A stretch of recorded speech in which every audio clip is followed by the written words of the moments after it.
Assalamualaikum warahmatullahi wabarakatuh. Kembali lagi di channel Bunda Kabali. Di video kali ini Bunda akan kembali berbagi salah satu cara mengatasi batuk dengan menggunakan lengkuas. Caranya, pertama-tama kita pilih dulu batang lengkuas yang sudah besar.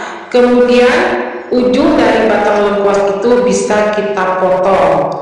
Setelah kita potong, kita bisa siapkan satu buah plastik.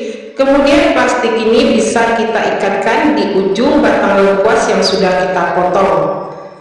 Kita ikat dengan menggunakan tali, bisa menggunakan tali rapia.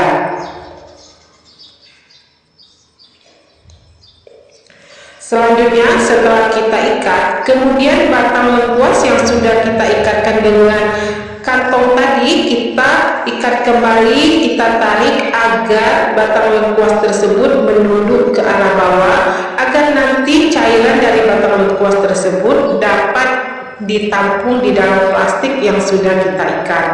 Selanjutnya, kita diamkan dulu selama 1 malam. Setelah kita diamkan selama 1 malam, kemudian keesokan harinya kita bisa lihat apakah ada air di dalam kantong plastik yang sudah kita ikatkan di ujung lengkuas tersebut. Nah, air yang ada di dalam kantong plastik inilah yang bisa kita manfaatkan untuk mengobati batuk. Selanjutnya, kita bisa langsung meminum air dari batang lengkuas ini untuk mengobati batuk. Sampai disinilah video hari ini dari Bunda, semoga bermanfaat.